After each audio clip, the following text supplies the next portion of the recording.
Om Tat Sat. Welcome to Gyan Bhakti channel by Swami Nikhilananda. My humble prostrations to the all-pervading Brahman, to my worshipful Guruji, Swami Jyotirmayanandaji Maharaj, to Ram Parivar and all sages and saints, and to each of you, divine soul, watching today's satsang. We are currently studying the Holy Scripture, Mysticism of Ramayana. We are in the Ayodhya Kand. Commentary is by my Guruji, Swami Jyotirmayanandaji Maharaj, narrated by myself, Swami Nikhilananda. So in today's satsang, we are going to study a very difficult and emotional topic, the death of Dashratha, King Dashratha, Rama's father. So while Rama, Sita and Lakshmana were becoming settled in the forest, Sumantra had been trying to return home to Ayodhya. However, he had not gotten very far because he was so engulfed in the pain of separation from Rama that he had become weak, confused and helpless. Guha found him in that pathetic state and had some of his tribesmen take the minister back to Ayodhya. When Sumantra finally summoned the courage to enter the palace, he found King Dashratha lying helplessly on the floor without bedding, without ornaments, breathing heavily. He had not eaten for a long time and was struggling for his life. Hearing his minister arrive, the king lifted himself up and folded Sumantra in his arms and begged for news of Rama. The minister tried to console the king and gave him a report of all that had happened since Rama left the palace. But realizing that Rama was not going to return was more than the heart of Dashratha could bear, and that night he died, calling out the name of Rama. Guru Vasishtha then had the king's body placed in a vessel of oil to preserve it under the last rites until they could be performed. So just imagine what a tragic situation everything turned out to be. And they had to put the body in oil. Imagine 4 sons and not one of them was close by when they were going through this intense difficult time. Rama, Lakshmana were in the forest and Bharat and Shatrughan were with their maternal grandfather. So that's why they had to wait till the boys came and did the ceremony. In its poignant description of the grief experienced by Sumantra and King Dashratha due to separation from Rama, the Ramayana is elaborating upon the theme of Viraha. Viraha is an intense pain of losing somebody that you love very much. The suffering experienced by a devotee due to separation from the divine self. This is the same pain that the gopis had for Lord Krishna also. Divine pain. So the embodiment of supreme love is what it embodies. Once the mind has glimpsed even a tiny ray of that love, it becomes profoundly restless until it captures that love in all its fullness. So it's a highly desirable state, and a few devotees get to experience this, the true meaning of Viraha.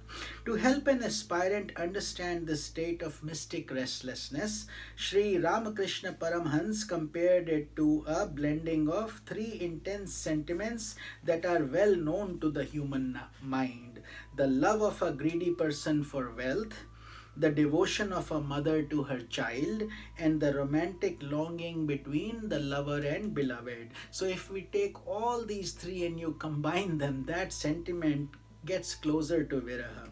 Try to observe greedy men who run after wealth, who see how their eyes glitter when they are making gains in business or winning at gambling or have come upon a great inheritance. At that time, they forget all about their relatives and friends and can think of nothing but the wealth. Nothing else in the whole world matters. Now, take the essence of that type of craving for wealth and combine it in a test tube, so to speak, with the essence of a mother's intense love for her child and the essence of the passionate love between the 2 lovers. The result will give you some idea of what sages mean by Viraha. or pining for God. So that comes from with great devotion, great bhakti, and after many accumulated merits. In each of these three worldly sentiments, there is an intense restlessness when the object of love is not present, and an irrepressible longing to bring about reunion. Knowing this, you can well realize how much restlessness one must experience on the path of bhakti or devotion. Just as a fish struggles with every fiber of its being to get back into the water, every part of a devotee's personality struggles to be united with God. Viraha has two aspects: an aspect of suffering, of unbearable pain of separation, and an aspect of intense, indescribable joy and sweetness. There are times when a devotee finds himself unable to remember God or experience the divine presence with the intensity that he craves. In his heart, he feels that he is somehow separated from God and does not wish to survive without that joyous remembrance. Yet simultaneously, he is aware that when he is reunited with God, when he ultimately attains self realization, he has the possibility of enjoying a bliss that can never be known by the human mind on this earthly plane. The development of viraha is a very important development on the path of devotion or bhakti, because it shuts out all the entanglements of the world. Once one's heart craves for divine love, the world becomes nothing. All its glitter, all its gold, and all its sense enjoyments become insignificant. A devotee becomes perfectly secure on the spiritual path because the world loses its power to draw his mind away from the Godward movement. And this is how the gopis felt towards their viraha love towards Krishna when he went to Mathura and he was no longer in Vrindavan.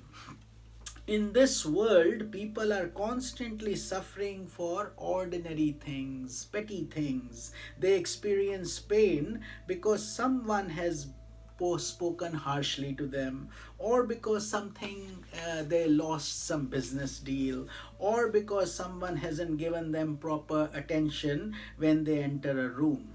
However, to be able to experience pain because one's mind is unable to remember or enjoy the presence of God is a most unusual development and the greatest blessing.